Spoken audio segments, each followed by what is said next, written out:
So in a sense, this stringer right here is really not doing anything other than kind of holding this all together. And I'm going to end up, I've got to build out something new here, but see, I can't do that until I fix this column here. But once I do that, I'm going to run some 2x6s along edge of the stringer, and I've got almost 5 3/4 or so from this edge on down to the bottom of that.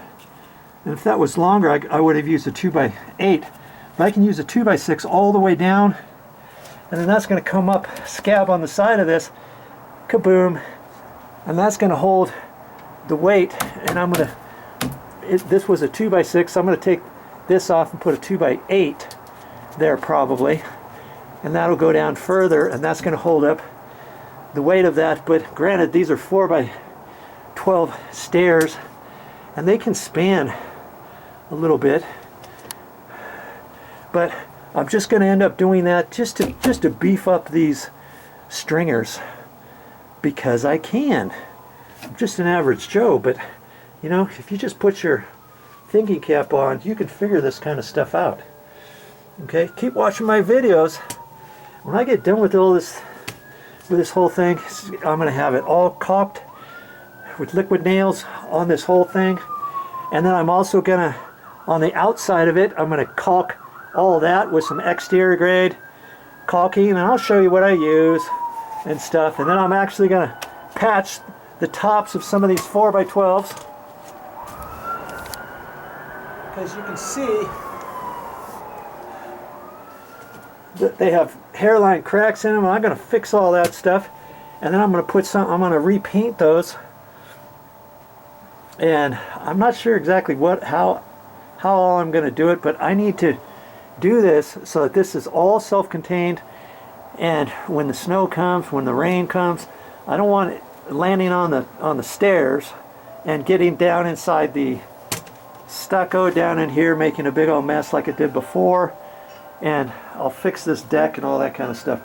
That's what I've been working on. If you want to keep watching all the videos in this section, this area that you found this particular video, you can go back and play the other videos at your convenience, and you'll see all that I'm doing. Yeah, here's some more stuff I got to take up, and I'm using an IKEA bag, IKEA, IKEA, and this stuff is really strong. As long as you don't poke it and penetrate it with nails and all that kind of stuff, this will hold. I've been carrying this stuff up and out. I got to put my ladder over here and straddle over to the stairs on that side, not over on this side, go to the garbage, and I've just been doing it bag after bag like this.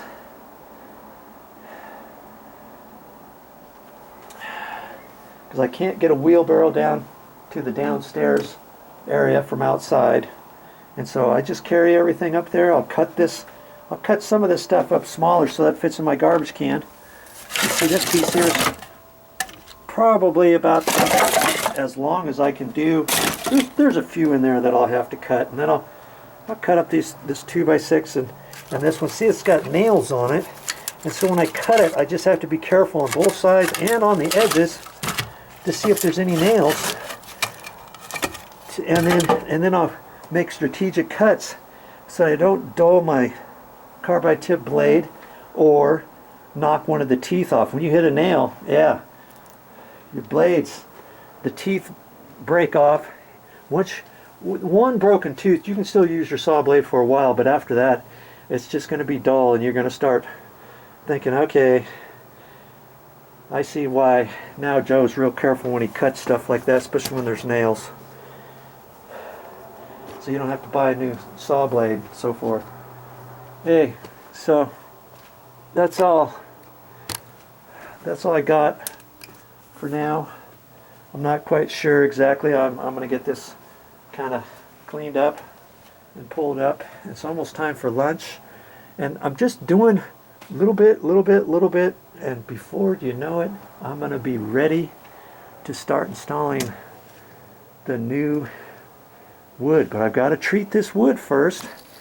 And I don't know, I think my next project is I'm going to take that wood over there and I'm going to figure out how to build a little platform in here, because I got to get something up here so I can boost myself up 2.5, 3 feet so that I could shimmy up in here. Let me tell you, there's not much room up in there because I've got to take out some dry rotted 2x6s up there and some paneling, the plywood. I've already taken it off this side of the wall and that side of the wall. It's pretty dark up there and I don't have my light on right now, but you see that? It's just all the way up there. I've already reached up as high as I could. Take it, and that stuff just came off piece by piece by little bit, because it's all dry rotted. And then I've been cutting the staples off, and I've been thinking, remember I told you down here, if you watched that particular video, I was cutting staples and I said, I'm going to have to try to wipe all this stuff off and then caulk it every single spot.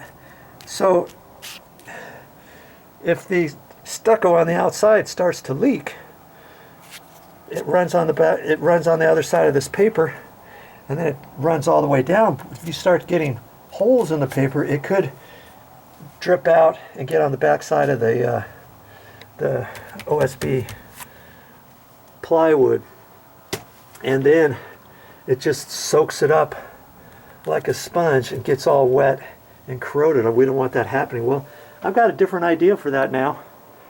And I'll show you that when I do that. And incidentally, if I do take off this next stair tread, I take that riser off this stair tread.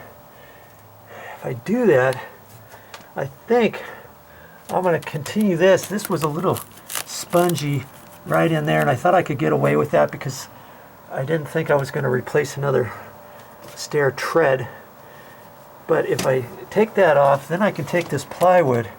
I may end up taking this out or cutting it right up against it, right up against this, and taking this little section of plywood out and straight up to that little wall that goes down the side of the stairs. Okay, then I can get this a little bit better and get out this suspect stuff, because I know up around that corner and down in there, this OSB plywood probably needs to be replaced. So, you know, I killed 2 birds with 1 stone by taking this other 4x12, and I might as well, because I'm all into it. Before I shore this whole thing up, it's only going to cost me the cost of another 4x12, you know, 6 feet long or so, and then I'll probably end up putting a new stair riser portion on here. For some reason they use redwood there, but the 4x12s are Douglas fir. They could have used Douglas fir here, but it was exterior. They decided to use redwood, and I don't know if I'm going to replace that with redwood, because I'm going to be painting everything on the outside anyway. So I might, when I replace this, I might just use a 2x6 Douglas fir. That's what everything else is generally made out of. Douglas fir standard or better, number 2 or better. That's what it's called. And usually you can find that at your hardware stores and get it that way. Okay? So off I go. Thanks for joining me. Hope you learned something. And as for that platform I got to build, it's got to be about 16 inches higher than this bucket, because I set the bucket up on top of this. How did I do that?